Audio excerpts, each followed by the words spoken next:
So good morning, children. So in today's, today, let us try to understand the other third phase of the national movement, which is led by Mahatma Gandhi. As you know, so the first phase was led by early nationalists, and the second phase of the national movement was led by, this what you call assertive nationalists. So the third phase was called as Gandhian phase because Mahatma Gandhi will lead the national movement in a very big and successful manner.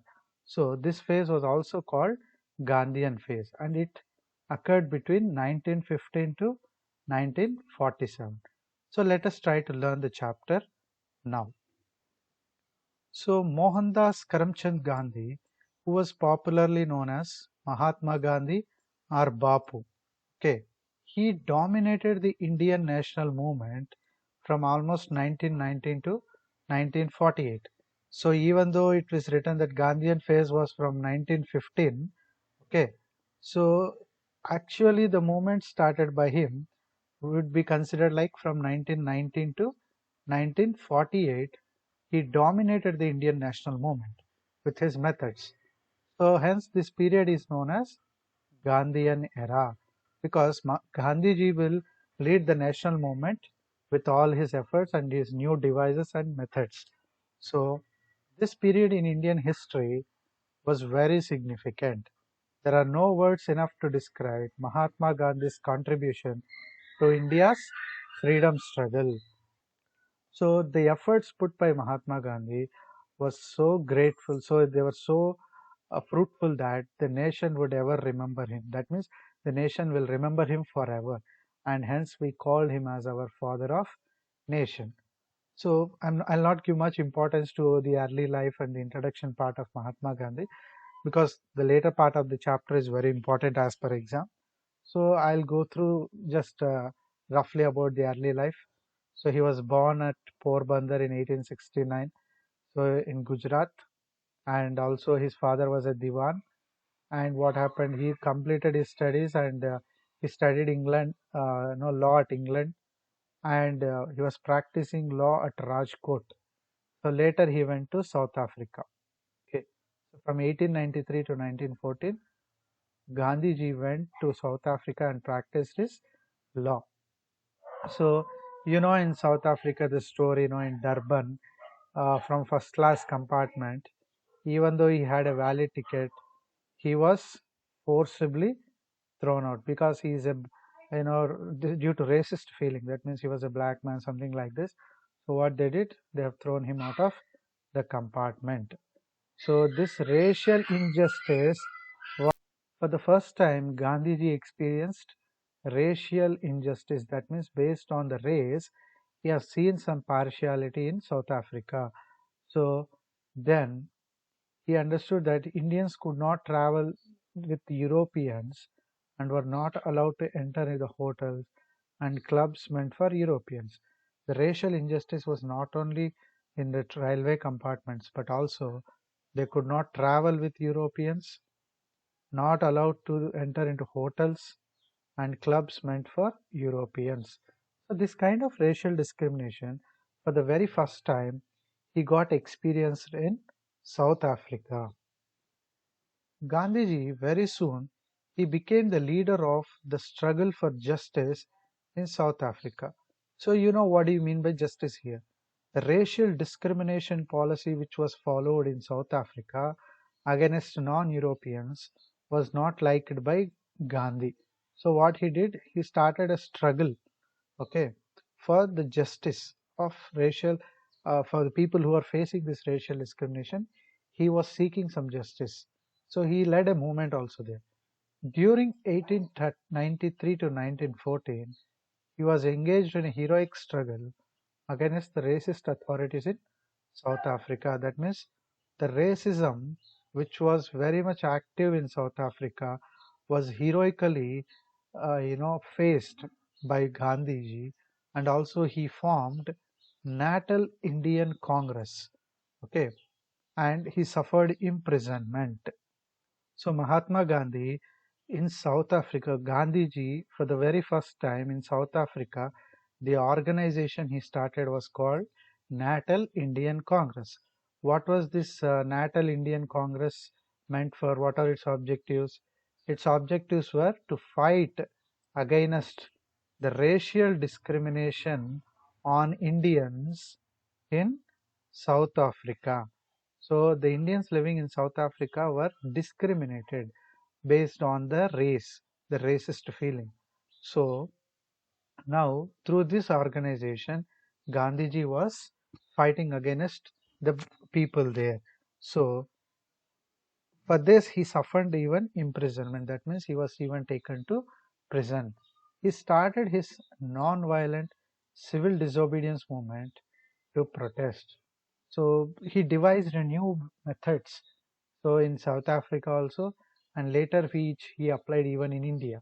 So, to face those racial discrimination, he devised a very new tools called non-violent, okay, so non-violent and disobedience movement. So this kind of movements were very new and later they became very popular. So these movements were used, or these tools were used to fight against the discriminating treating meted out to Indians. That means whatever that Indians are facing, to to make their suffering end, Gandhiji adopted this kind of civil disobedience, non-cooperation. That means not giving any cooperation to people there. Also, civil disobedience means not obeying them. And the South African government had to listen to the voice of the reason, and in 1914 repealed most of the unjust acts against the Indians. So there were many restrictions on Indians in South Africa, and after the continuous efforts of Gandhiji, they have repealed in 1914. Repealed means they have taken back the unjust acts. That means which are not, or the laws which are made to show discrimination on Indians. That acts are called unjust acts, which are not justiciable. So that acts were repealed, means taken back by the South African government. And Mahatma Gandhi evolved the technique of satyagraha, that means non-violent resistance. So he also devised another technique called satyagraha. What do you mean by satyagraha here? Satyagraha means, okay, non-violent. Suppose if there is something wrong happening, okay, so to make this wrong show as truth, that whatever the wrong is happening, that should be told to people. The truth should be said to people that what's happening is wrong. And to say that truth, how they have to protest? Even by suffering. So even if one suffers, to say the truth about the wrong, because if something is going on wrong, you should be able to say the truth, right? That truth must be said even at the cost of personal suffering.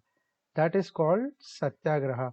Even though you suffer, try to project what the wrong is going on and be bold enough to say that truth. So this was another tool designed by Gandhiji, and it was a very popular tool during his course of movement in Indian national struggle. So Gandhiji returned to India in January 1915. So you must understand one more thing, that Gopal Krishna Gokhale, he was his mentor. When Gandhiji was fighting in South Africa, it was because of Gopal Krishna Gokhale. He got so much motivated and he devised many methods and he fought against British even there. So Gopal Krishna Gokhale was his mentor, and because of the efforts of Gokhale, he returned to India in January 1915 and he spent next 4 years studying the Indian situation. So immediately when he came to India, Gandhiji, he immediately didn't started any movement. What he did from 1915 to almost 1919, what he did, he was traveling throughout India and he was trying to understand what were the situations in India. So during the course of 1917 and 1918, he was involved in three significant struggles. So during this time period itself, when he was trying to understand the situations in India, during this time period only, Gandhiji happened in the year 1918 and 1917. Okay, 1917 and 1918. He happened to lead some three movements. When he was studying itself, he happened to lead three movements. So in India, one is Champaran Satyagraha in Bihar, and Ahmedabad Satyagraha and Kheda Satyagraha. So during his course of action, during his study tour of India, so in 1917 and 1918 only, he happened to lead three famous movements called Champaran movement in Bihar, Ahmedabad movement, and in Kheda movement in Gujarat. Let us study one by one what are these movements. Champaran Satyagraha. So Champaran Satyagraha was in 1917. So according to, what is this Satyagraha? I told you what is Satyagraha. So to say what is going wrong in that place, they must be prepared to suffer themselves. Whatever the other party do, the Britishers do, they have to undergo that suffering, but still they have to say the truth. That is Satyagraha. So what he did there? He fought against, he fought in favor of indigo cultivators of Champaran, a place in Bihar. So there was a place, a district by name Champaran district in Bihar, and the indigo cultivators in that place are facing some problem. So what is that problem? During those days, the British have introduced Teen Katiya system. So what is that system? Teen Katiya system.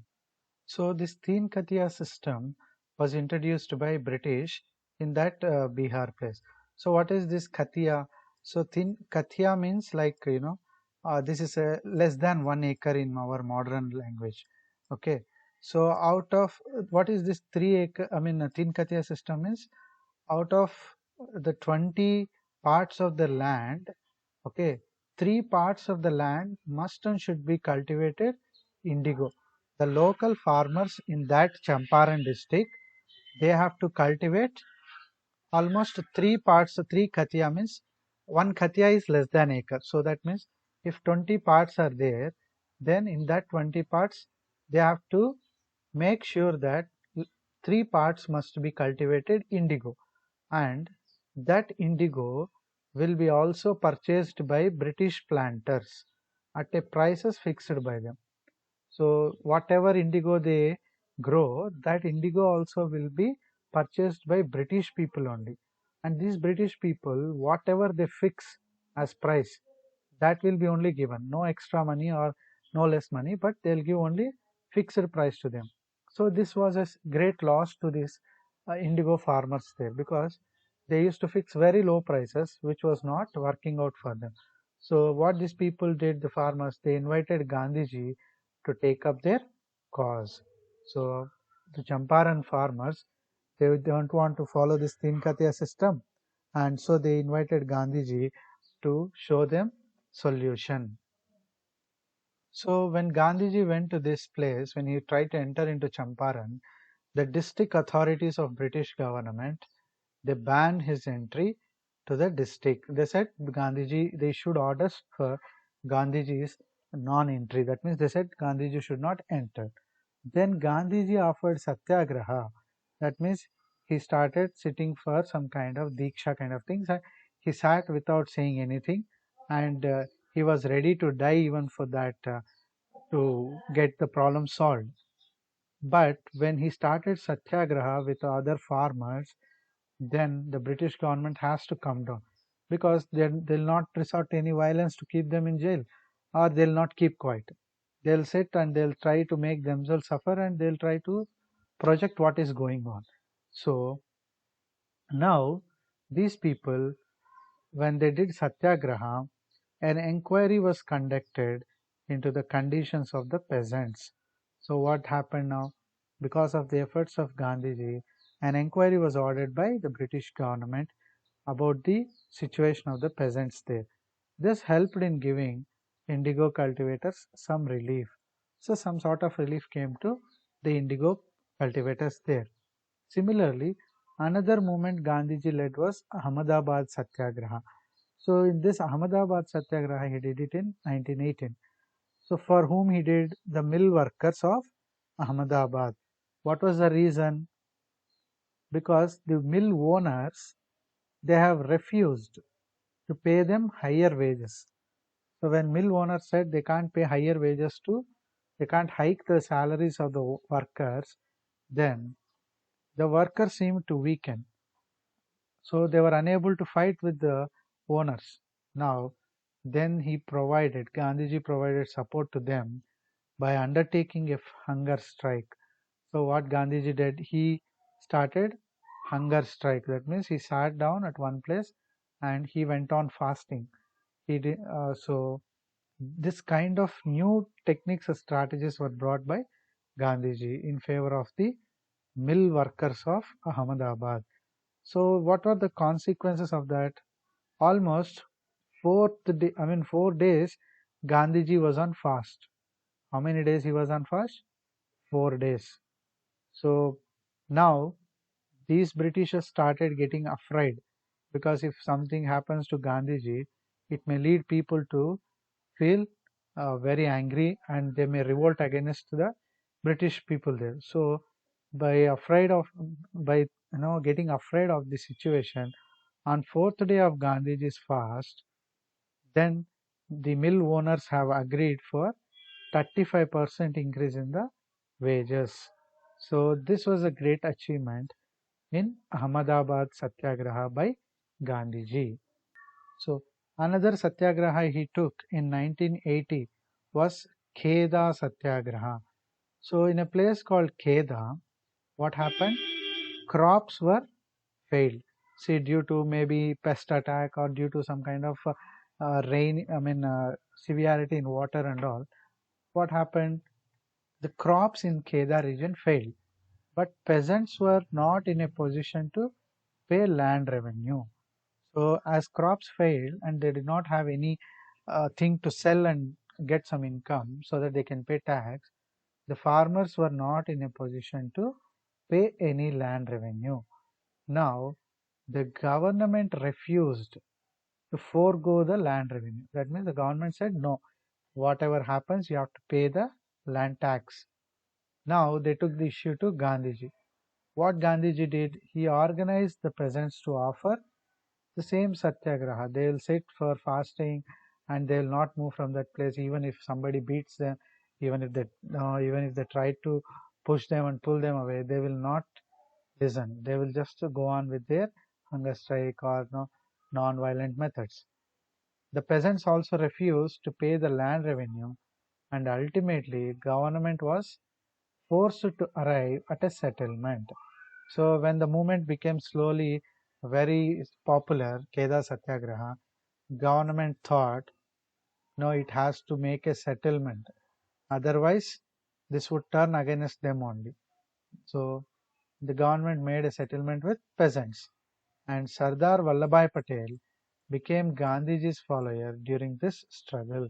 So Vallabhbhai Patel admired Gandhiji a lot, the way he undertook Satyagraha and successfully led the Kheda Satyagraha. It inspired Sardar Vallabhbhai Patel, and he became himself follower of Mahatma Gandhi from this Kheda Satyagraha.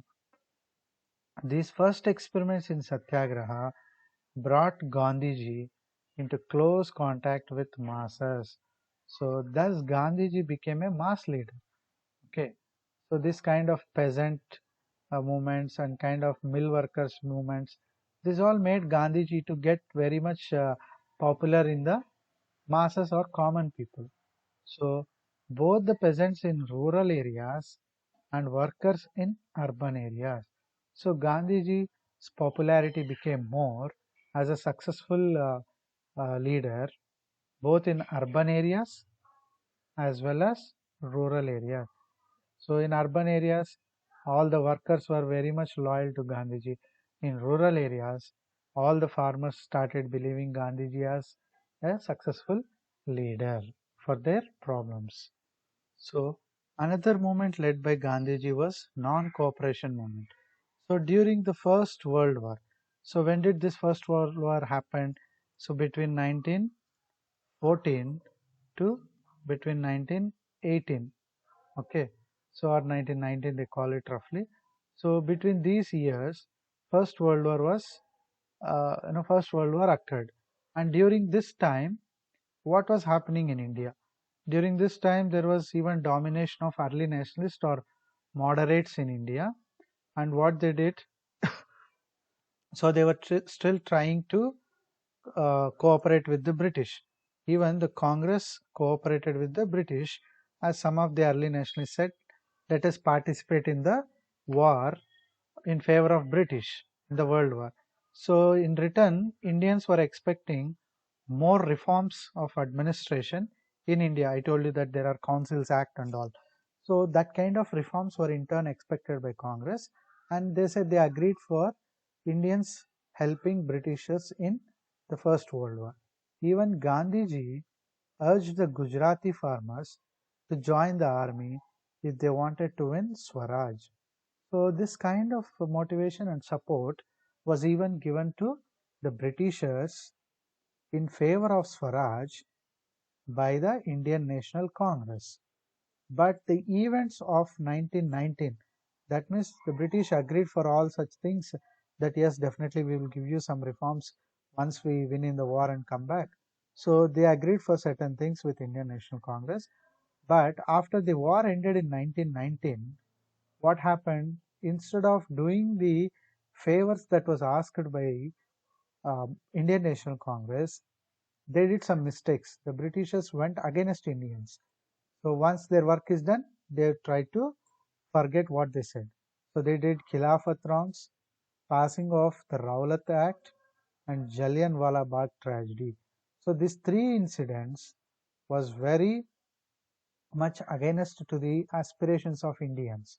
So these things made Indians and Gandhiji to now go against British with non-cooperation movement. So what are the reasons for launching non-cooperation movement? It's because the promises given by British before entering into World War was broken. Instead of, on one hand they broke the promises, on the other hand they did things against Indians like Khilafat wrong, passing of Rowlatt Act, and Jallianwala Bagh tragedy. We will discuss this Khilafat wrong, Rowlatt Act, and Jallianwala Bagh in detail in the coming part of the chapter. So these three mistakes or these three things done by Britishers greatly disillusioned Gandhiji. That means he got out of the illusion that no British would give them Swaraj if they help for to fight for them in World War. It made them Gandhiji's an eye opener, that you can call him like a, it opened the eyes of Gandhiji and see what is the true nature of British. He turned from a cooperator to a non-cooperator. So for war he became a cooperator, right? How he even asked the peasants to join the army. Now he became a non-cooperator. So and he decided to start non-cooperation movement. So what is non-cooperation movement?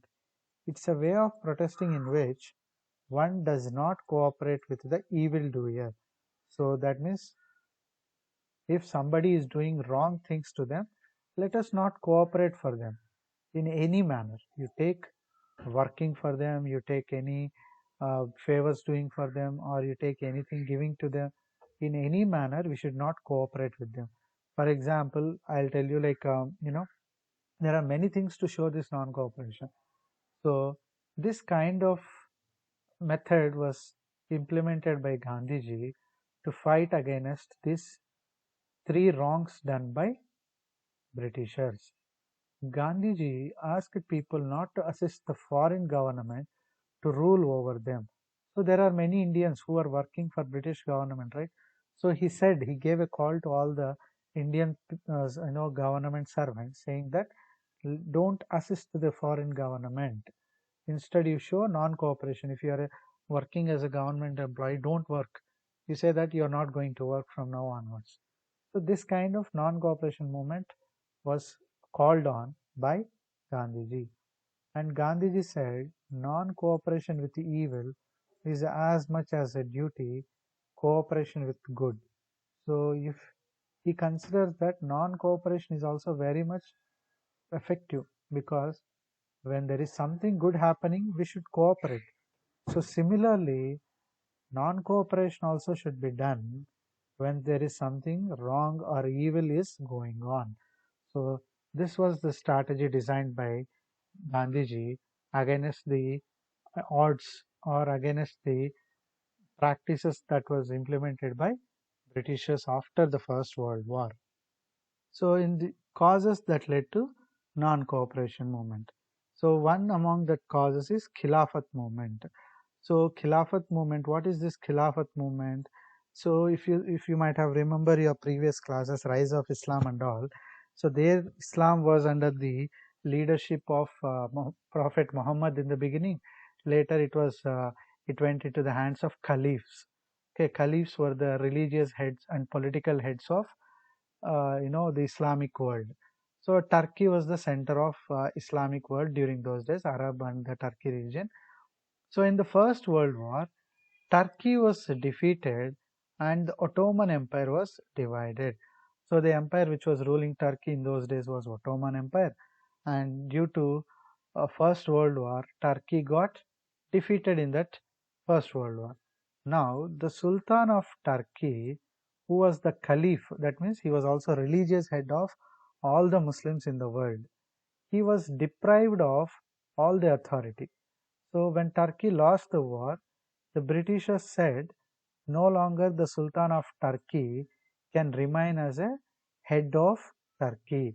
He cannot act as a caliph, or he cannot even become the leader of Muslims throughout the world. He was denied that authority. And the caliph was looked upon by large section of Muslims as their religious head. So on one hand, the Britishers denied the caliphate system, and they said you are no longer representative of the Muslim world. So like this, no, they said this caliphate cannot be he doesn't have any authority. But Muslims consider that caliph as their religious head. So the religious sentiments of Muslims were disturbed with this act of Britishers in Turkey. So they felt that any weakening of the caliph's position would adversely affect the position of the Muslims. So the Muslims in Turkey felt, and everybody felt, that if they are trying to reduce the power of caliph, then it means that they were trying to demoralize Islam religion. So they don't want that to happen. In the First World War, the British fought against Turkey. So as British fought against Turkey, they started not considering Caliph as the religious head. People also felt that the British were trying to demoralize or trying to take control of the religion. So which they felt as offended. The Muslim population in India also started a powerful agitation known as Khilafat movement. So knowing this news that Caliph was not regarded as their head, the Muslim population in India also felt offended. That means they also felt very much angry on British. So what they did, they started a movement called Khilafat movement. Who started this movement? Ali brothers. They are called Muhammad Ali and Shaukat Ali. These are the two brothers who started this Khilafat movement, and some other people like Maulana Azad, Hakim Azmal Khan, and Hasrat Mohani. Along with these other people, Muhammad Ali and Shaukat Ali, they started Khilafat movement in India. Reason is not the British denying authority of Caliph in Turkey. So let us see what happened to this now. So under Muhammad Ali and Shaukat Ali, the Khilafat movement began in India. So the Khilafatists formed a 3-point program. So what was their goal? So what did they demand it? They said the Ottoman Caliph should retain his empire. That means the empire which was lost during First World War should be given back to Caliph. That was the first demand that the Khilafatists set before Britishers. And the Caliph must be left with sufficient territory to enable him to defend the Islamic faith. So the Caliph, who is the religious head, he must also be left with some kind of territory so that it will help people to defend the Islamic faith. That means they can have their sphere of religion and its practice in that region.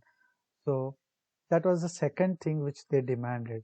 One thing is to give back the empire which they took, and also Caliph should be given certain empire and certain part of territory, and he should be allowed to continue his faith. I mean, he should be allowed to preach Islam in those regions.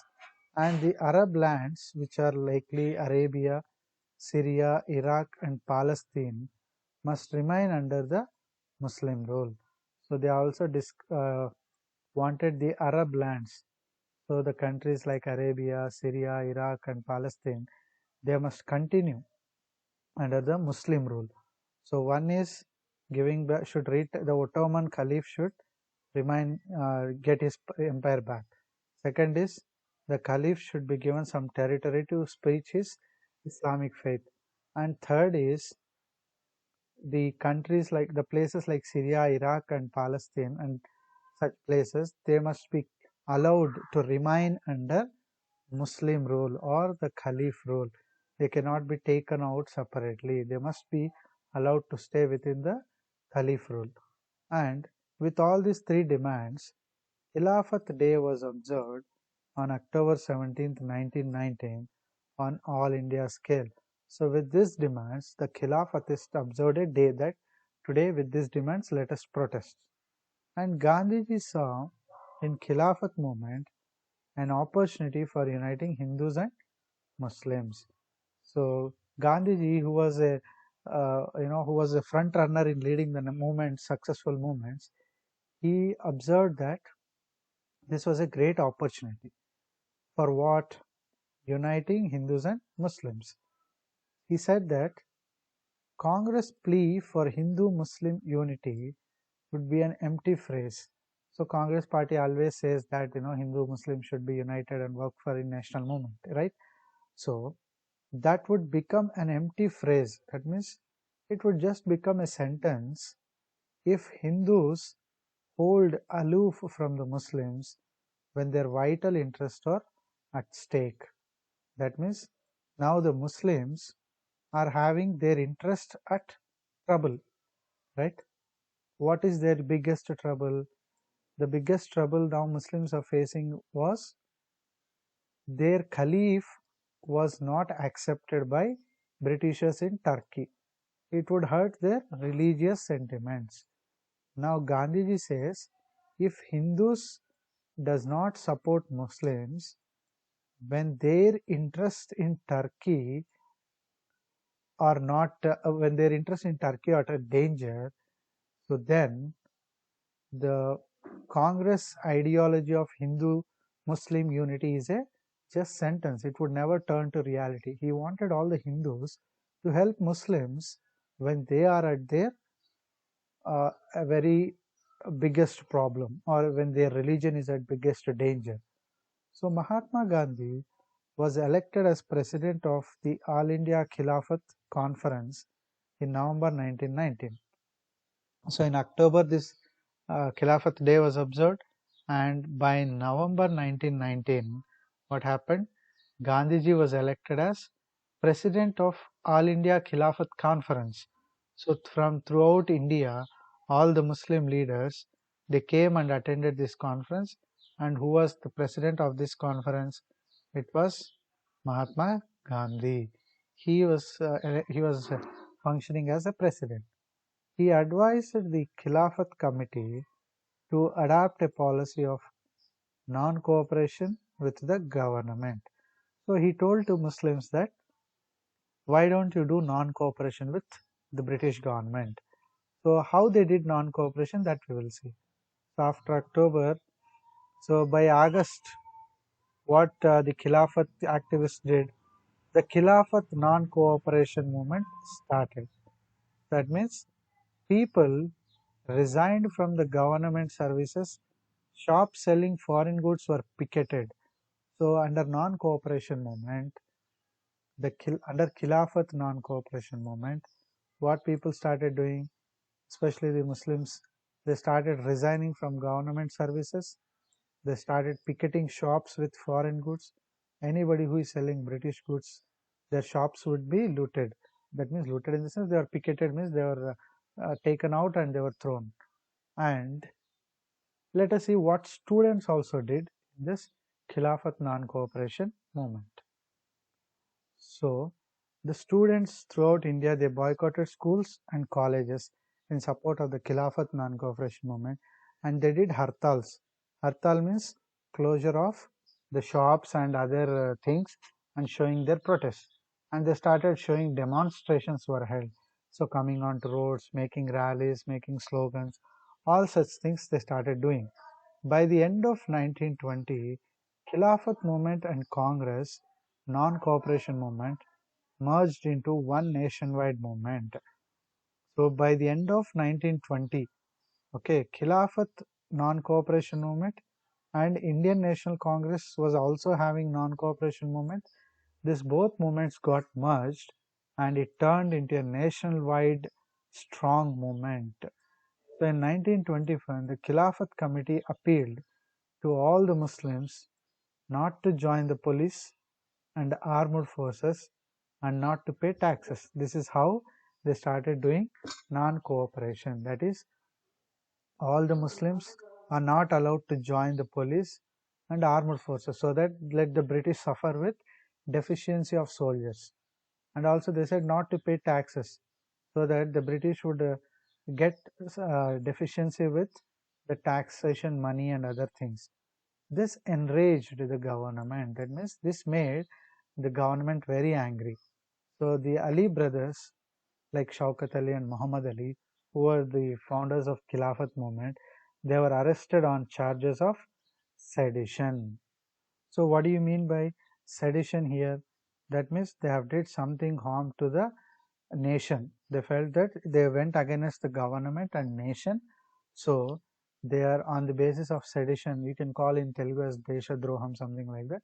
So based on this activity, the Ali brothers were arrested and they were taken into control by the government. So now the Britishers started implementing an act called Rowlatt Act. What is it? It is called Rowlatt Act. So this Rowlatt Act was brought by Britishers on receiving a report from the Sedition Committee. So by this time the British understood that the Indians were trying to go against the government. So that kind of acts were referred as sedition. So to look on the sedition acts done by Indians, a committee was appointed headed by Justice Rowlatt. Okay, so the name of the person who introduced, who belonged to this committee was called Rowlatt. Okay, the name of the person. So it was also popularly called Anarchical and Revolutionary Crimes Act.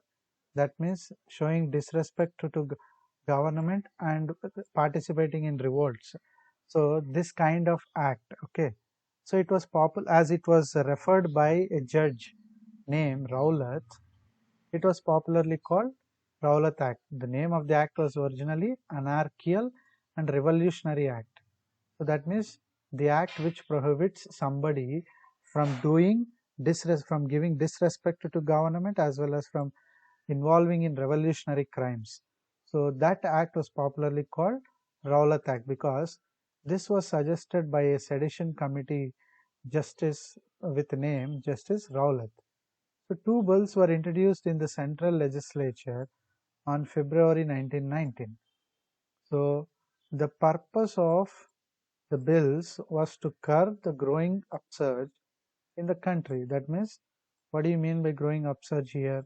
Many Indians, whether it may be Hindus or Muslims or the Indian National Congress, they were trying to strengthen the national movement here and going against the government. So the growing unity and the growing unhappiness about British must be curbed. That means they must be restricted. To restrict that growth of national movement, they introduced two bills.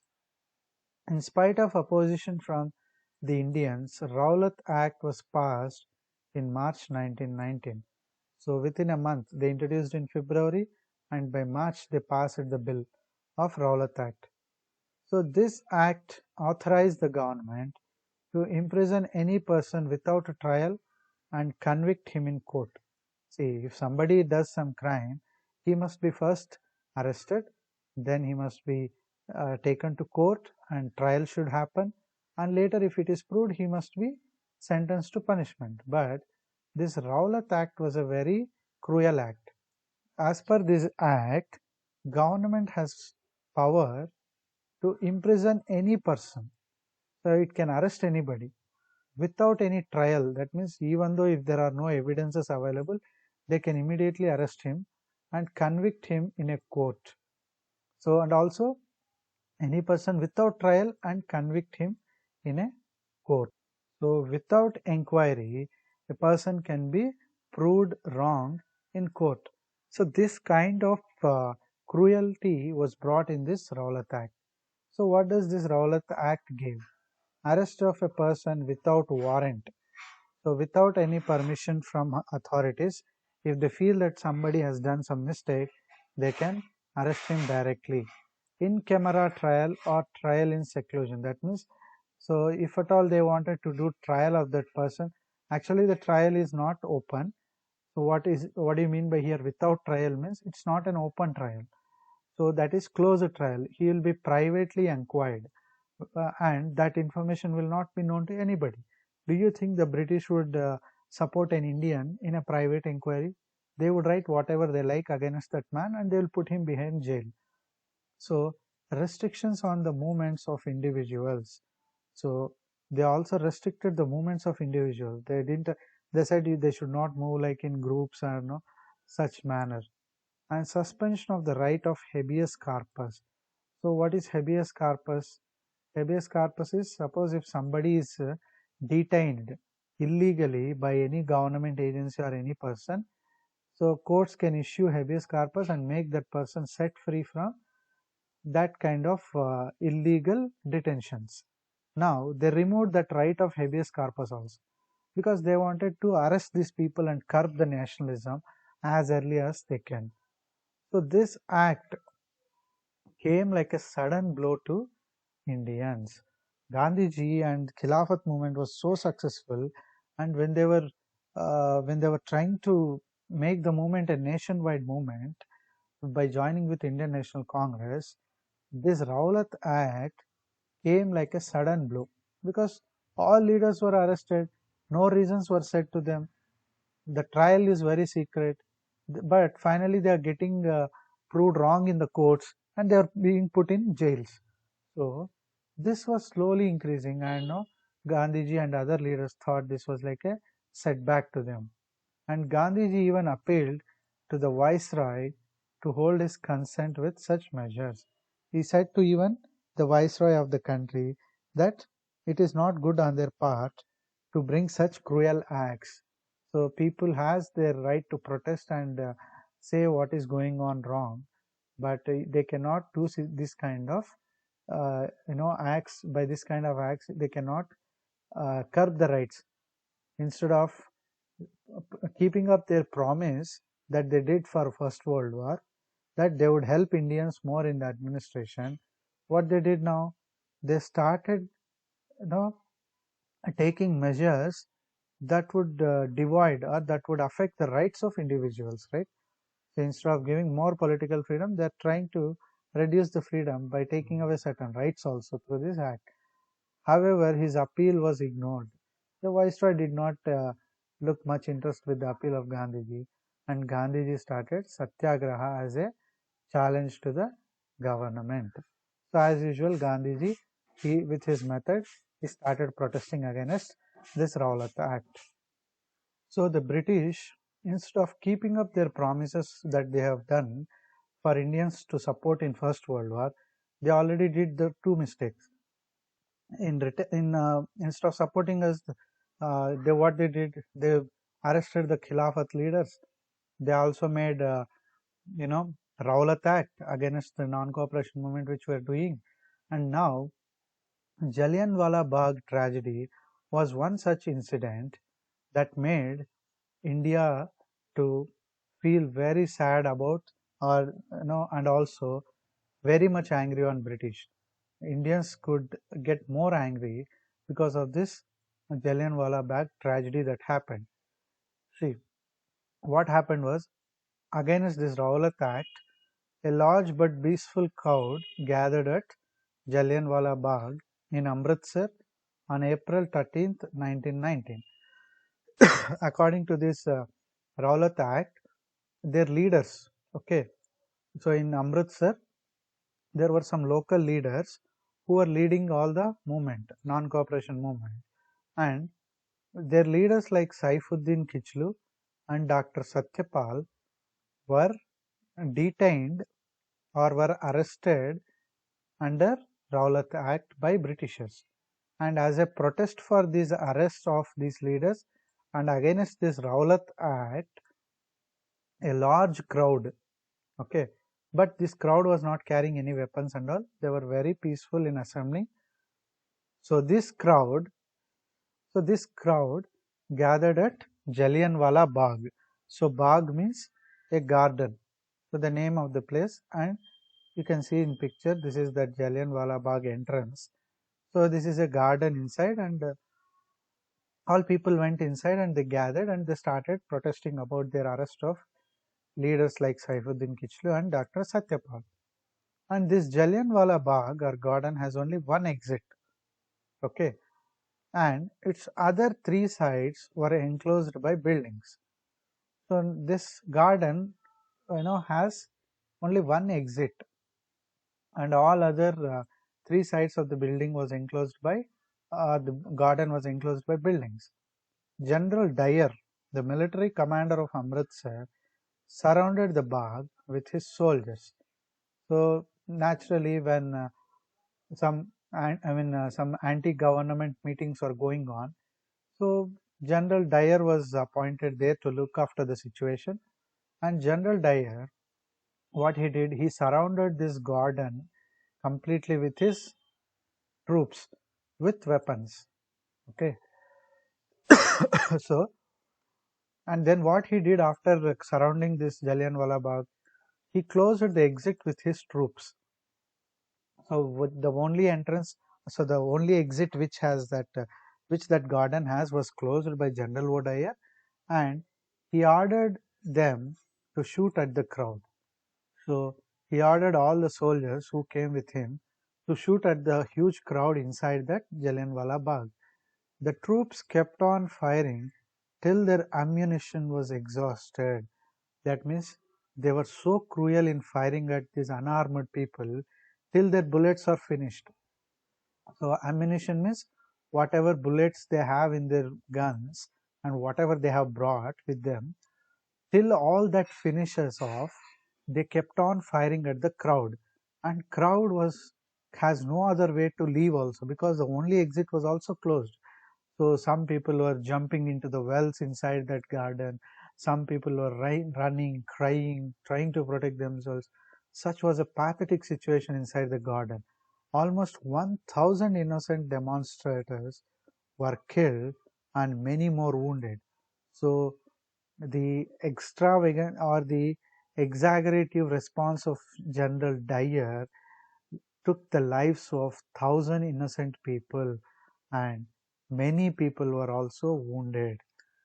This conscience of the nation was shaken at the massacre of innocent people. So the morality on which this nation was built, it got a huge setback. So people's morality was, it was greatly affected by this act of General O. Dyer, and this historians refer this as a massacre. Massacre means like mass killings without any mercy and all. So this was the incident of Jallianwala Bagh. So after this massacre or after these mass killings, the British government made a half-hearted attempt at constitutional reforms. I said that they promised some constitutional reforms if Indians would support them in freedom, this World War, right? But that reforms were also half-hearted attempts were made to bring that reforms. It was made clear that the British had no intention of parting with political power or sharing it with Indians. So the British, with this kind of acts or with this kind of things, they proved that they are not having any interest in sharing the political powers to Indians, nor they have any idea of leaving the political power from India. So they were so cruel that they didn't even kept up the promises even after such a cruel massacre. And the British government also refused to annul the Rowlatt Act and make amends for the atrocities in Punjab. So even they said we will not take back Rowlatt Act, we won't issue any kind of amendments against the atrocities in Punjab. So they didn't agree for anything. And you can see in the picture the Jallianwala Bagh Memorial which was built there.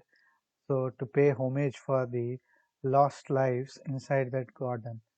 So this was about the third and last incident that shook the nation and even Mahatma Gandhi to start a very more effective movements against the Britishers.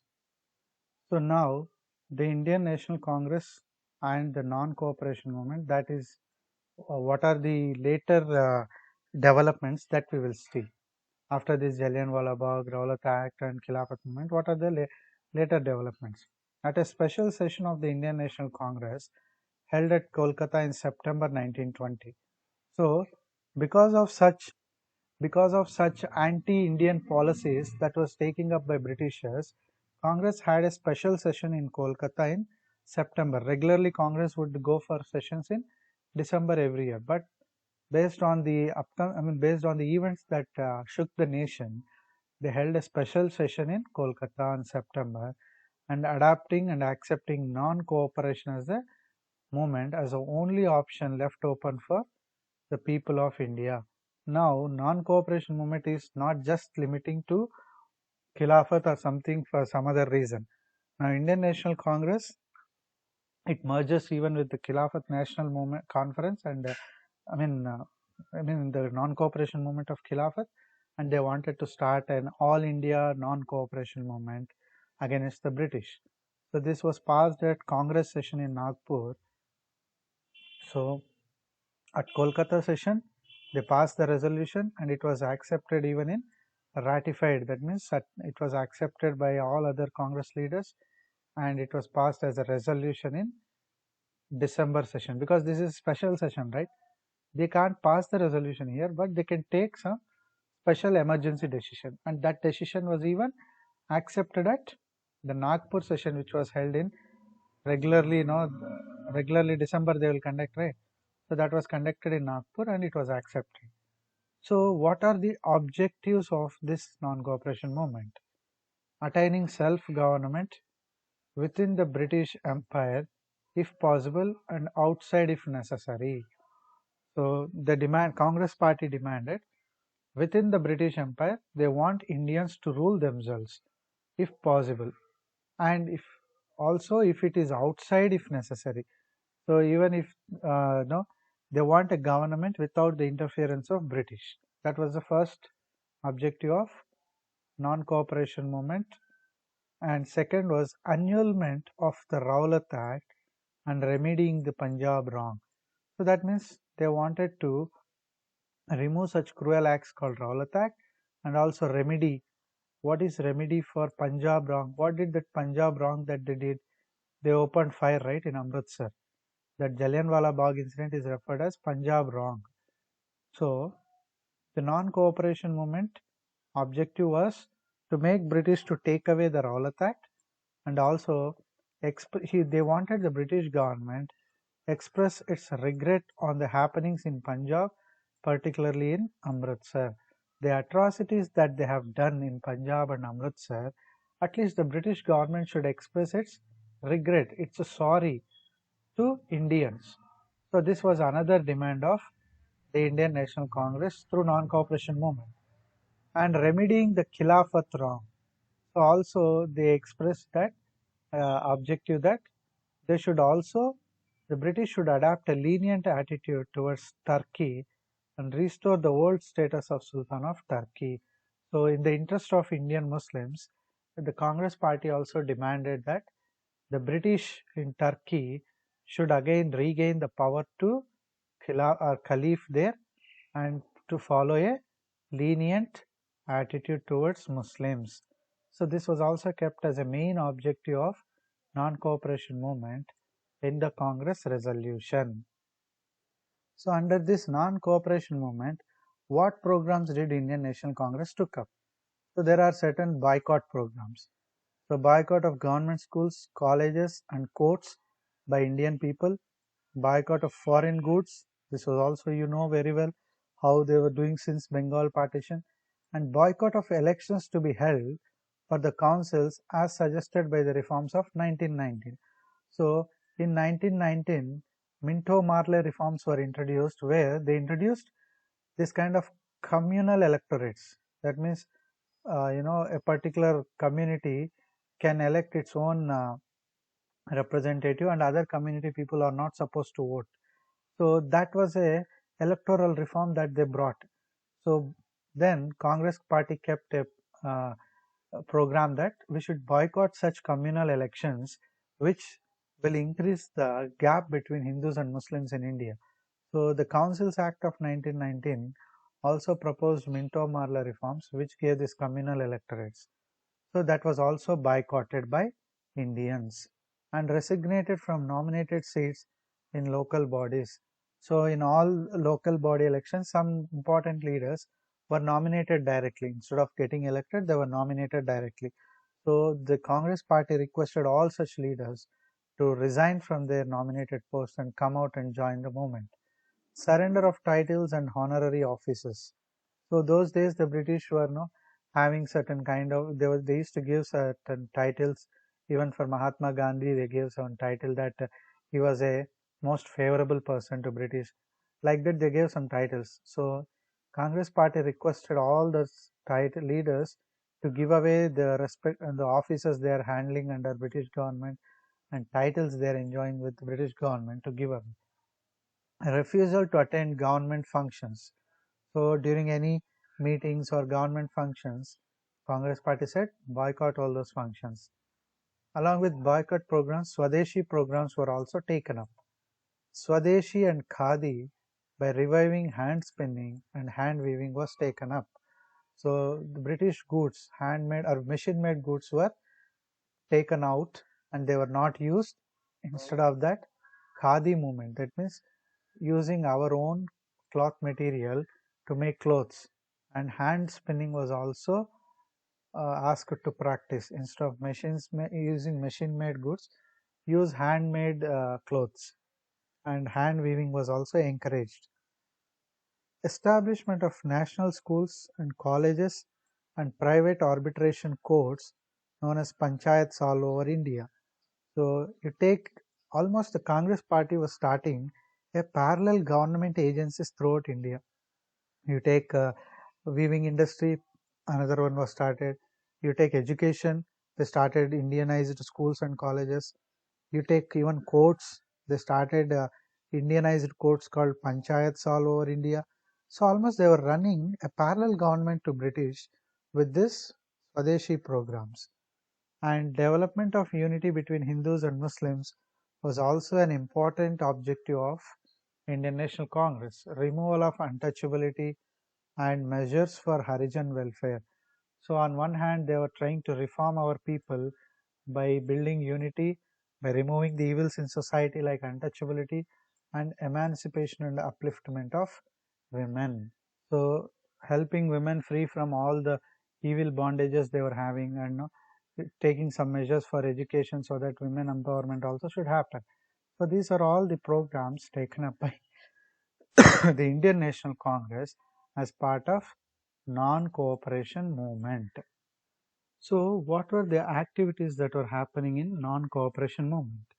So the nation enthusiastically responded to the call of Gandhiji, and people were ready to practice non-cooperation with the government in every field. So by taking the call of Mahatma Gandhi, people were showing a lot of interest and they started actively participating in the movement. Lawyers such as Deshbandhu Chittaranjan Das, Motilal Nehru, Rajendra Prasad, and many others gave up their legal practice. So many great Indian leaders like Chittaranjan Das, Motilal Nehru, Rajendra Prasad, they gave up their lawyer profession for British government, and they started joining non-cooperation movement. Students left schools and colleges. Congress boycotted elections to the legislatures by not putting up candidates for the first elections to councils. See, Congress party also, on the other hand, politically they started keeping pressure. All congressmen boycotted elections that were supposed to happen for the councils. Okay, they were supposed to be the first council elections, but Congress boycotted the elections and showed their anger. How they boycotted elections? They did not keep any candidates. They asked, let the British do whatever they want, because the British cannot, completely keep candidates for all the places. There must be somebody from Indian side also, right? So, but there was nobody available to be as part of councils because of the decision taken by Congress. And charkas were manufactured for the people to spin cloth. You can see here Gandhiji spinning his own clothes like through charka. So Gandhiji himself started spinning the clothes. So the Jamia Millia Islamia was established as a national university. Bihar Vidyapit, Kashi Vidyapit, Gujarat Vidyapit were other national universities. So I told you that they wanted to have Indianized educational institutions.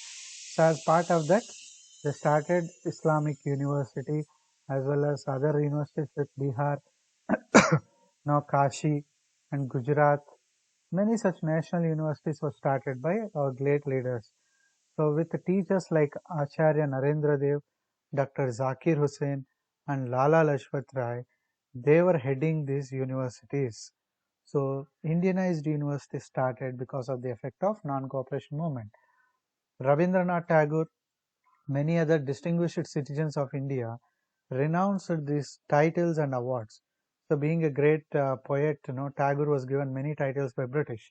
So Tagore gave up all those honorary titles given by British, and Gandhiji returned the medals that were awarded for his work in South Africa.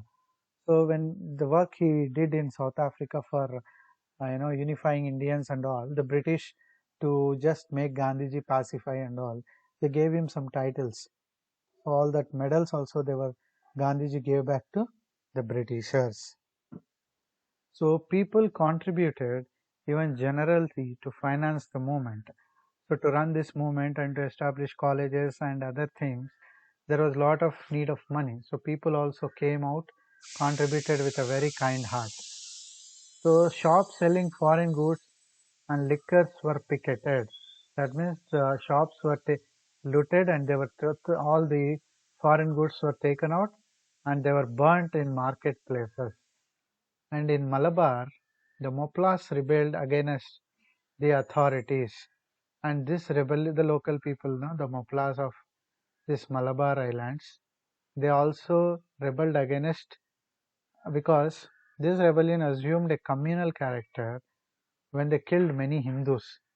So when they rebelled against these authorities there, this was one such incident that happened. As part of non-cooperation movement, they rebelled. But so this Malabar and Mopillas rebelled against the authorities. This rebellion assumed the communal character when they killed many Hindus. What is this Mopillas and Malabar? So Malabar coast is nothing but the Kerala coast, right? So in Kerala coast, the Muslims were typically called as Mopilla Muslims. So Mopillas were a kind of Muslims who were living in this Kerala coast. And these Mopillas were like, tenants. That means they were taking land for rent from the dominant Hindu caste like Nayars there. So the dominant land holding caste in Kerala was the Nayars or the Brahmins, okay, and they were giving lands for rent to these Mapillas. And when non-cooperation movement together with Khilafat movement began even in this Kerala, the Muslim Khilafat leaders provoked in such a way that on one hand they wanted to agitate against the high taxes that the Britishers are collecting through these Nayars or Hindu leaders, and also these Mapillas, they got fed up with the huge amount of taxes that they were paying to these Nayars who were their leaders. So on one hand as a part of non-cooperation movement, they got a chance to act against their landholders.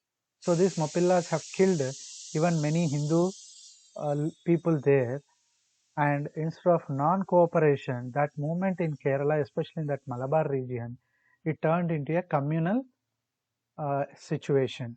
So this unfortunate incident gave severe blow to Hindu-Muslim unity. So there, see, as I told you, that Khilafat movement was also going on now. That was also an objective of this. So unfortunately, in the national movement, this Hindu-Muslim killings have gone into a wrong direction. So that was also one incident that happened during the non-cooperation movement.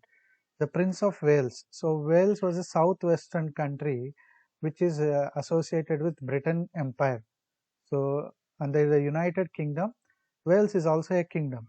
So it's an associated kingdom. When the Prince of Wales came to India in 1921, especially to Mumbai, people of India boycotted his visit, observed a hartal. That means when Prince Wales was going on in the roads, all the shops and others was closed and people showed their protest against Britishers.